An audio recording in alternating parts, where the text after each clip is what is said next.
Baldur's Gate 3 saiu dia 3 de agosto de 2023, porém esteve em Early Access desde 2020. Feito e distribuído pela Larian Studios, empresa que, curiosamente, não fez os jogos anteriores desta saga. Mas não foi de todo complicado para eles abordarem este estilo de jogo, visto que a última saga deles foi Divinity, um jogo que apresentou o mesmo estilo e a mesma mecânica que Baldur's Gate 3. Para quem não sabe, Baldur's Gate é o nome de uma das cidades do universo de Dungeons and Dragons, que é um jogo de tabuleiro criado nos anos 70 e que só se tem expandido até hoje. Visto de fora, o jogo pode até parecer simples e um bocado monótono, visto que se trata de um jogo de estratégia point and click, com uma visão meio de cima, e isso pode afastar muitos jogadores. Mas não se deixem enganar de todo por esta jogabilidade simples, porque todo o universo criado neste jogo é incrível. Sendo ele um point and click, o jogo funciona todo por ações dentro do menu. Ou seja, quando estamos no mundo aberto e queremos saltar de um sítio para o outro, temos que ir ao menu, escolher a ação de saltar, clicar no nosso boneco e dizer-nos até onde é que queremos que ele salte. E essa mecânica segue-nos durante o mundo aberto e o combate. Pode ser um bocado confuso para quem nunca jogou um RPG estratégico. É estranho termos que fazer sempre, escolhermos sempre as ações que queremos fazer, seja no mundo aberto, seja no combate. Pode parecer um bocado estranho, mas para mim eu também nunca tinha jogado nenhum RPG estratégico deste estilo e habituei-me muito rapidamente ao estilo de jogo e, em certos aspectos, eu até preferi esta mecânica do que simplesmente andar com o boneco de um lado para o outro e termos um botão para saltar. Eu gostei desta abordagem a um menu com as ações todas, os ataques todos, as magias todas. Eu acho que cria uma dinâmica muito interessante. Tirando esta mecânica dos menus e das ações, todas as falas dentro do jogo têm várias opções de resposta. Sempre que algum NPC fala connosco, nós não temos nenhuma resposta automática, nem pré-definida pelos programadores do jogo. Todas as perguntas e todos os textos que têm com a nossa personagem podem desenvolver de forma diferente dependendo das respostas que nós damos. E existem mesmo muitas e muitas respostas. Respostas que variam pela classe da nossa personagem, por tudo o que já aconteceu na história até ao momento dessa conversa. Depende também dos companheiros que nós temos no nosso grupo. Há mesmo várias variantes para definir uma resposta possível numa conversa em Baldur's Gate 3. Como disse há bocado, Baldur's Gate 3 trata-se de um RPG fortíssimo de estratégia. Num mundo aberto enorme, com inúmeras classes e subclasses que podemos escolher para dar uma personalidade única à nossa personagem. No início do jogo nós podemos escolher desde cor do cabelo, tipo de cabelo, roupas, feições, mas podemos escolher a origem do nosso boneco. Por exemplo, nós podemos querer ser ladrões, podemos querer ser artistas que simplesmente foram apanhados na história deste jogo. Por isso cada personagem, dependendo do seu background, da sua classe, da sua subclasse, cria uma personalidade completamente nova sempre que começamos um jogo novo. Como referi há bocado, Baldur's Gate 3 baseia-se na cidade de Baldur's Gate do mundo de Dungeons and Dragons, mas não é só isso em que Baldur's Gate 3 se influencia. Baldur's Gate 3 funciona com o sistema D20 do jogo de tabuleiro. E muito resumidamente, o sistema D20 funciona da seguinte forma. Todas as ações e todas as conversas que nós temos têm que escalar com um número. Por exemplo, se queremos abrir uma porta em que nós não temos a chave, conseguimos dar lockpick, conseguimos abrir de forma furtiva aquela porta. Mas para conseguirmos abrir, temos que tirar pelo menos o número 10 de um dado. Aparece uma cutscene com um dado e é completamente aleatório. Se tirarmos 10 ou mais, a porta abre, corre tudo bem. Se tirarmos 9 ou menos, simplesmente não abrimos a porta e temos que encontrar aquela chave. E há dois números que são decisivos nesta altura. Se tirarmos o número 1, falhamos completamente, é o fracasso total. Mas existem situações em que temos que tirar, por exemplo, o número 99. Que é impossível de tirar com o dado normal, mas se tirarmos o número 20 é um sucesso total que, independentemente do número que nos pedem, se tirarmos o 20, conseguimos vencer esse número. Mais uma vez, dependendo da origem do nosso personagem, daquilo que ele já passou, daquilo que ele conhece, existem bónus para esse dado.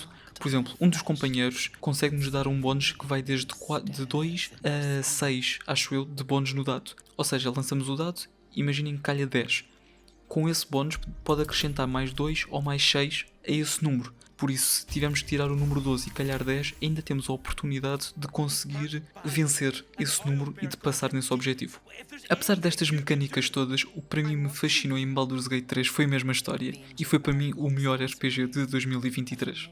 A história começa 120 anos depois do segundo jogo, por isso não se torna obrigatório jogar os jogos anteriores para conhecer todo o universo de Baldur's Gate.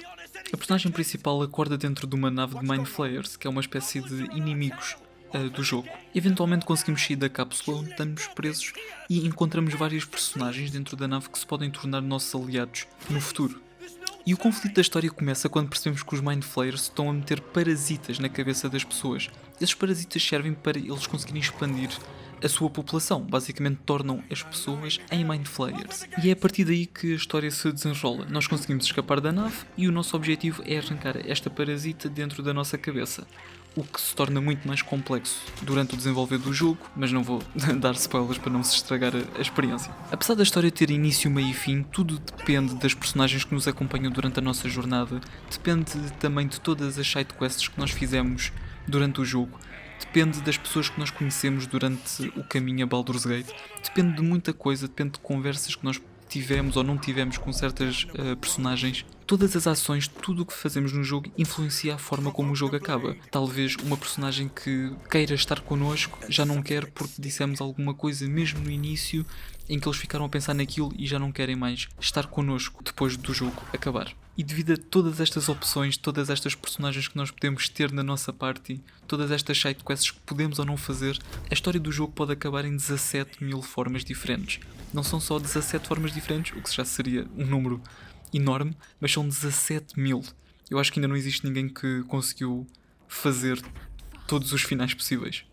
Acho que é importante referir que, apesar de haver várias origens para cada personagem, existe uma personagem que é a personagem canónica para Baldur's Gate 3, que é a personagem Dark Huge, que trata-se de uma personagem que tem impulsos sombrios, que está a ter uma conversa normal com alguém e tem o impulso de lhe partir um braço, por exemplo. Parece um bocado parvo, mas cria uma dinâmica diferente ao jogo, porque nós queremos ser muito amigos de uma certa personagem, mas simplesmente a nossa personagem passa-se da cabeça e parte-lhe um braço. E supostamente essa é a personagem canónica de Baldur's Gate 3.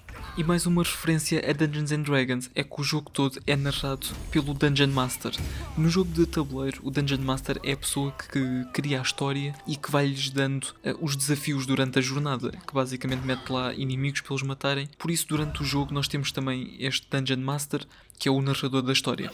Que no início do jogo, honestamente, eu pensava que me ia chatear estar sempre a ouvir aquela pessoa a falar e a narrar tudo o que estávamos a fazer, mas a certa altura tornou-se importante para nos dar algum contexto de quem é que são aquelas pessoas e o que é que se estava a passar durante a história. E dizia também alguns sentimentos que algumas personagens estavam a sentir naquele momento em que estava a falar com a personagem principal.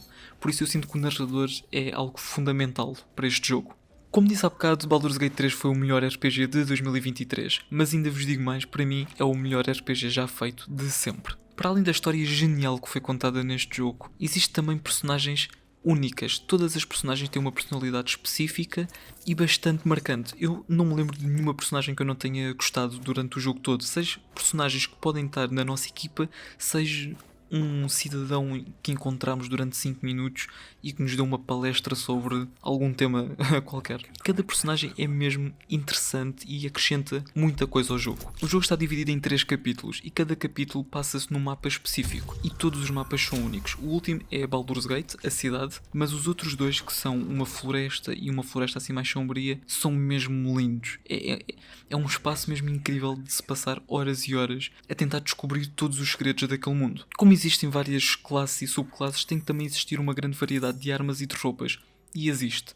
Eventualmente no jogo podemos combinar classes e fazer, por exemplo, um guerreiro mágico, e existe mesmo muita variedade. Seja de armas com espadas, machados, lanças, tridentes, mas também como nas magias, que existem magias mesmo muito diferentes. Existem magias de vários tipos, de fogo, água, gelo, eletricidade, e são todas mesmo muito diferentes umas das outras. E a forma de como as podemos usar também são muito diferentes, o que cria uma dinâmica incrível no jogo. E volto também a reforçar a ideia que todas as histórias de cada pessoa são únicas.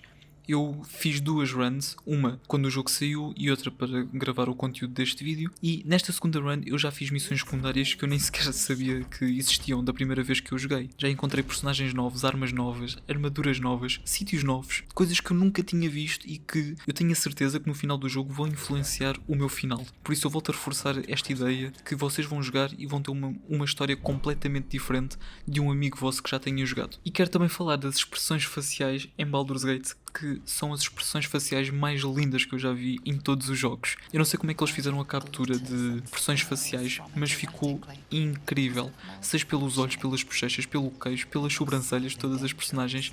É mesmo incrível. Vocês devem estar a ver alguns clipes no background e é lindíssimo, mesmo. Eu infelizmente ainda não platinei o jogo porque eu joguei no PC e eu no PC não tenho tanta vontade de platinar como na PlayStation, mas é algo que eu eventualmente quero fazer e que vou fazer, de certeza. Há uns troféus que são um bocado complicados, mas também já vi formas de ultrapassar esses obstáculos de uma forma mais fácil, por isso é algo que eu vou fazer, mas que vai demorar algum tempo. E para terminar este vídeo, eu aconselho mesmo muito o jogo. Vocês vão ter muitas e muitas e muitas horas de conteúdo. Eu honestamente não sei quanto é que está o jogo, mas para o computador conseguem arranjar um preço bastante acessível, eu diria. E lá está, mesmo que encontrem por 40 ou 50 euros, vocês vão ter muitas horas de jogo e sempre que começarem um jogo novo, vocês vão ter uma aventura nova para jogar com coisas novas que vocês ainda não viram e pessoas novas que ainda não falaram, entre outras coisas, por isso vale mesmo muito a pena. E é isso, espero que tenham gostado do vídeo, deixem like e subscrevam se vocês quiserem, se gostarem do conteúdo, e vejo-vos no próximo vídeo. Tchau, tchau.